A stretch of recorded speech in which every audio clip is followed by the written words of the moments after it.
Happy Saturday from Simon's Trading Channel. Thank you for joining me. Hopefully you'll enjoy the video. It's always a pleasure to make them, and it was nice to have a week off, but it's also nice to get back into it. So yeah, thanks once again. If you enjoy the Bitcoin dance that I do every day, then excuse the nose picking, but feel free to like and subscribe and then get notifications and life will be so much easier. All right, let's get into it. This is CME's weekly chart, and as you can see, it closed yesterday after I did my video in a rather uninspiring manner. I got two observations, which I may as well do on this. I can do it on Bybit chart, but it doesn't really matter.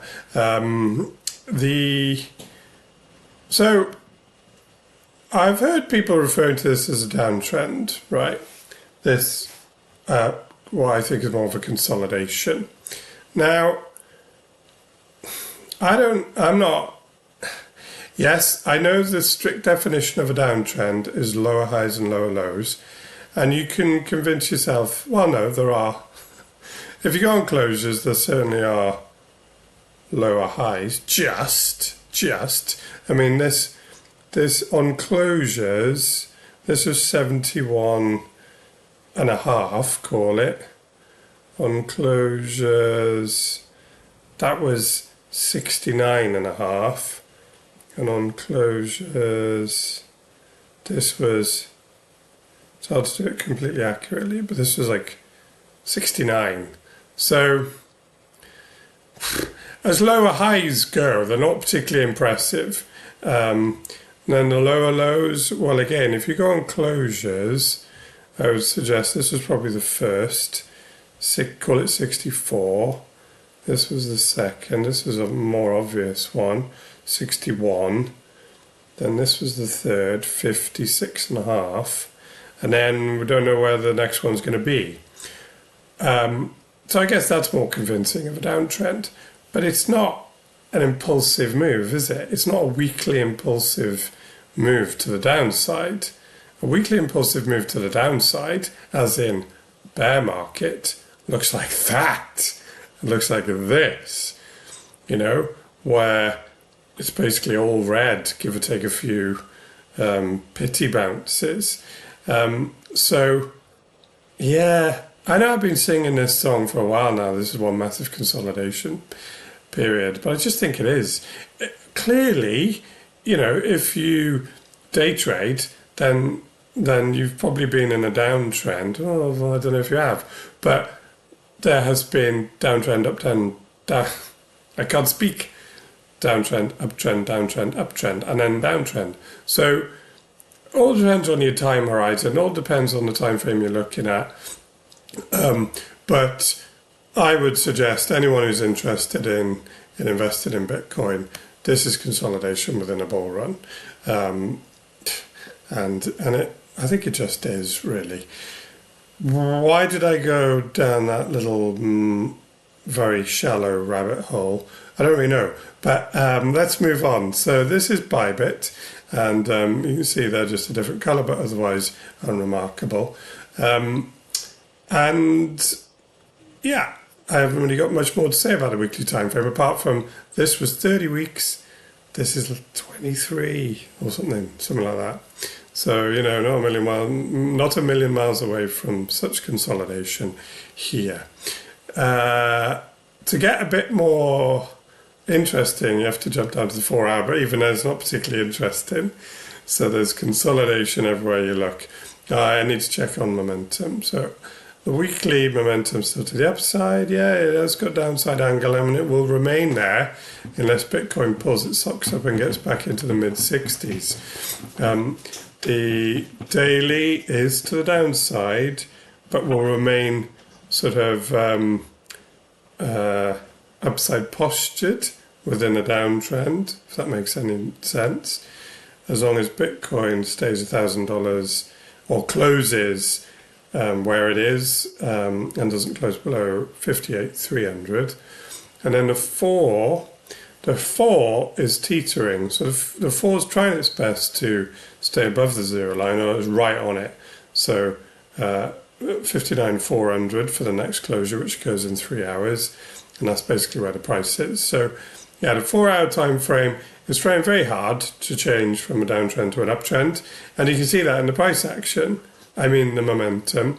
You can see that in the price action. This is clearly an impulsive move to the downside. This is a bounce, and then there's an impulsive move followed by just a load of consolidation. So how do I see that? Well, I see this much like this, effectively. So, downtrend, a bit of consolidation, another impulsive move to the downside, and then I would have done a video on this, so you can go back and look at it. But then you're thinking, right, is this going to just break down? And you can do Fibonacci retracing, do whatever you like. You can go, oh, well, if it gets back above the 382, then you got to start thinking about maybe it moving back up. And that did happen to be the support resistance area. It's amazing how often Fibonacci does that. And indeed, it looked like a bear flag, but led to an upside move.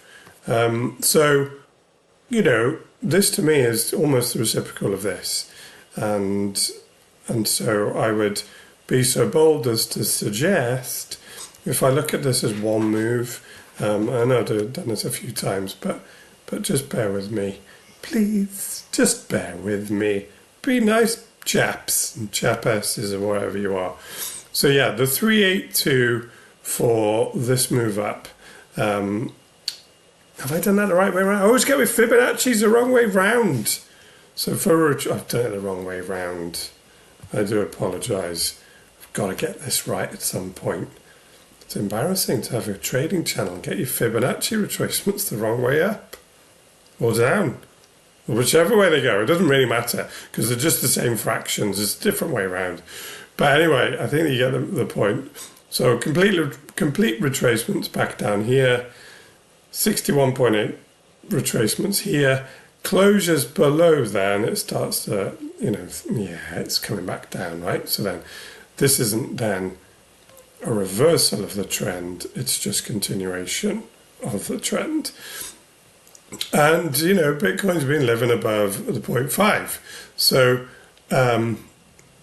no-go zone, in my humble opinion, 4 hours below, just call it 53.5. But I think in this area, following this impulsive move up, is very likely to continue in that direction. And that will obviously switch the momentum on the 4 hour, and that'll eventually bleed into the daily. And, I was probably saying the same thing here. Well, and I also said the same thing up here. If it doesn't then get back above the previous high, well, then it's just consolidation, and that's what's happened again. And I think that's probably what's going to happen again. You'll only know that, or I'll only know that to be the case when Bitcoin gets back above this wick high, wherever you want to go. But basically, I would say probably on the daily time frame, it's probably more like 62, somewhere between 62.5 on daily closures. Then a bit more upside. Until then, it's just going sideways. How many minutes are that? It's 9 minutes. I feel like I've covered all the ground I wanted to. Should I have a look at the hourly? Oh God, even the hourly is boring. Momentum is to the upside, but not exactly remarkably. So I think I'll leave it at that. And I hope you've enjoyed the video. I guess the take-home message is, if you start to see Bitcoin closing dailies back below 53, call it 5, somewhere between 54 and 53.5, then this low is in danger.